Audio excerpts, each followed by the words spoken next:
It's going to get a little bit political now. Mm-hmm, A little bit political.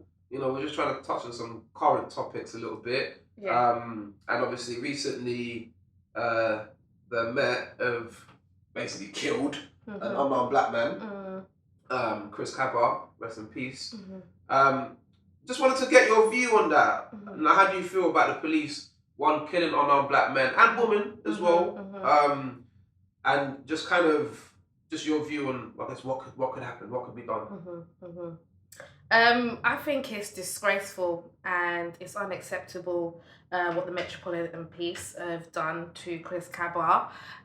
Regardless, people are telling me he was gang affiliated and he was known to have a weapon, whatever. Regardless of that, nobody deserves to be killed cold-blooded like that. And it's a regular thing that keeps occurring. It might be 3 years, it stops, but then it happens again. So I think us as people, we really need to come together and stop fighting one another. Do you get what I mean? Stop riding out on the man them, stop hating on your sis or whatever, and come together as one people, because we all got the same colour skin and we all bleed the same, and really sit down and look what is going on around us. So yeah, I just feel like that was a cold-blooded murder, and that he should have been able to have time to come out of the car, to raise his hands, to have been arrested, to have taken down to the police station and dealt with in a professional manner. For real, man. No, thank you for sharing that, Carl. It's mad. Yeah. It's mad. And the UK are just extremely guilty. Everyone thinks it's the US. Yeah, and then they're trying to like brainwash it with saying that everyone was marching for the Queen. Like, you could specifically see that that was not a march for a Queen. So it's just like they're trying to like brush it under the rug and just act like, yeah, it never even happened, when we need answers as black people, as a community. We need answers. For real. No, thank you for that. Right. So we're gonna just get back a little bit into your music. You know, so with your catalogue at the moment, have you got a favourite song that you like to perform? It would be Live Our Lives. That's one of the songs off my EP called Break the Cycle. So my EP called Break the Cycle is all about breaking generational curses, breaking cycles, and a change, basically, that we need to get a change. So yeah, Live Our Lives is all about living your life, living your best life, not letting anything get you down, and just enjoying life with the people you want to enjoy life with. Sick. Why is that your favourite to perform?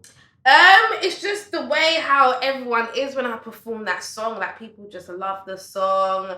I get so much pull-ups when I perform it, and it's just a song that I feel like will live on for years and years. It hasn't got any time limit. Okay. One question I wanted to, the question to ask as well, is how did the song Money on My Mind come about? Money on My Mind. So my first ever song was English Pound, that I went to Jamaica to do the video for. And then after doing English Pound, I did Money on My Mind. So I was just basically at the stage of my life where I was launching my business. I just started selling. And that was literally on my mind. Money was the only thing on my mind. I just wanted to get to the money, and I wanted to get my brand out there, and I did. Yeah. So it's just where you was at that point. Yeah. What was driving you for your clothing brand as well? Was that just that kind of a vision? Yeah. Talk about your clothing brand. So is it Pink Diamond? Pink Diamond London, yeah. Yeah. So is that purely for the ladies? I do men as well. So my men's collection is called Black Diamond. So Black Diamond is one of the rarest diamonds in the whole world, and then Pink Diamond is the second rarest diamond in the whole world. So that's where I got the whole concept. You know, pressure makes diamonds. And I do vintage and retro clothes. I work with denim and leather, so I revamp old garments and turn them into new garments. Sick. Yeah, man. And we're going to be obviously sharing as much information on that as possible, because, you know, it's all about the businesses. We need to get, everyone check out my website, www.pinkdiamondlondon.com. Sick. So, like, you're clearly a very driven person. You've clearly taken like your life, like situations into consideration and kind of made something from that. If you had like, you know, the opportunity to talk to like, I guess the younger generation at the moment, and someone's like, yo, I want to be like you. What would that advice be? What would you tell them? Like, yo, this is what you got to do. Yeah. I would tell them stay in school, get the best grades that you can get, because running a business is not easy. You have to do your accounts. You have to do stock checks. There's so much you have to do to run a business that you need basic life skills that you get learned in school. So stay in school, get all your GCSEs, kind of start thinking about from early what you want to do at college, what you want to be when you're older. Just trying to know what you want to be. Don't really be like a lost soul. Just try and find yourself and follow your dreams. Don't let anyone tell you that you can't be what you want to be. For men, you work hard for it and you have determination and you have love and you're doing everything for a good cause, you will get it. Sick. And I guess what's one advice that you've been given that you've like really hung on to? Just like I've just always been told, like from young, you're gonna make it. Like we're gonna see you on the TV one day. You're gonna be this. You're gonna be that. So I've just been told from young, keep going. Your personality, the way how you carry yourself, stuff like that is gonna get you far in life. And yeah.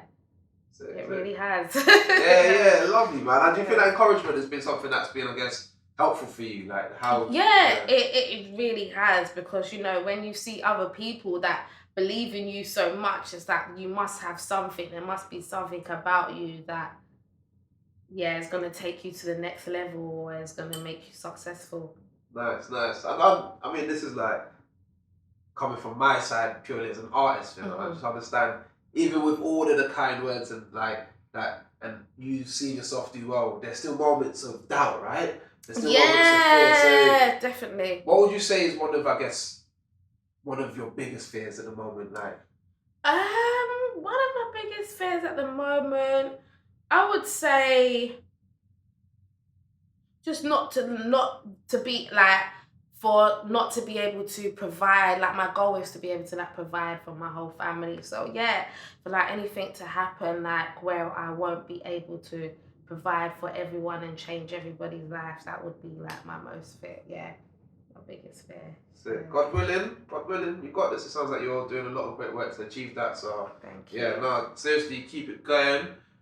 Is there anything you'd like to share at the moment that you don't think that we've covered? Just anything you'd like to tell the peoples them? Please, this is your time to do so. Yeah, I also do a bit of comedy as well. So check out the gram if you want to catch some jokes. Yeah, so I don't take myself too seriously. That's one thing about me. I don't take myself too seriously. Yeah. Nah, you kept that tucked away.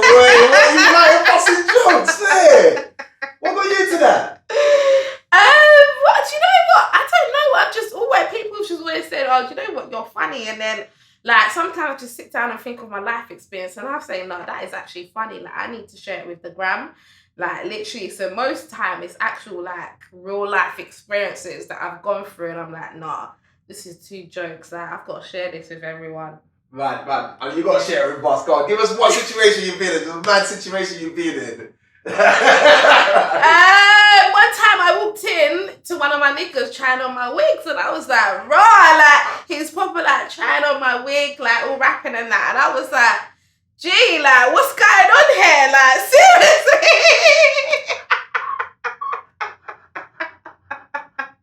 I'm not gonna say his name, but he knows who he is, and yeah, that is funny, man. That is so funny. No, I don't know how to explain that.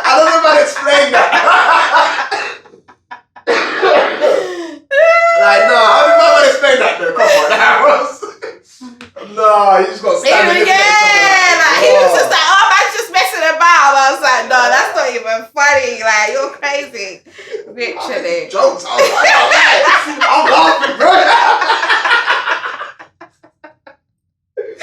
Oh man, no, that's a good story, man. Thank you. Just finally before we go, touching on your music, what would you say is the weirdest shit you ever wrote? You want to share some lyrics with us? the realest song I've ever wrote is Don Diva, which is track number 4 on the EP. So that's me opening up about my personal life. I don't really talk about my personal life in my songs. I just talk about like what I enjoy, what motivates me, but I haven't really talked about like my journey and family and stuff. So yeah, with that song I opened up a bit about like how I was in school, what I grew up seeing, like growing up with my dad in jail, my brother in jail, my granddad in jail. It's like 3 generations growing up seeing them in jail. So yeah, I just kind of like just spoke about that in my song, and yeah, like where I am now kind of thing, how I was in school to where I am now. So yeah, everyone check out Don Diva and Break the Cycle EP. Yeah. What, you want a couple bars? Like, 4 bars like that. So no previews. Check the tin. Alright, everyone. Check the tin. Cut the bars. Come on. Alright. Finally, where can we find you? Where can we find your clothing brand? Where can we find your comedy? Just let us know everywhere, please. So my Instagram is DonDivakeda. So that's Don Diva Keda. Also, you can find my clothing line on www.pinkdiamondlondon.com. Yeah, the Twitter's the same. Snapchat is Mackie D. So that's MACKYDEE21. That's my Snapchat. Yeah. Yes. Thank you so much. Thank you for pulling up. All the best for your future endeavors. Peace. Thank you for having me.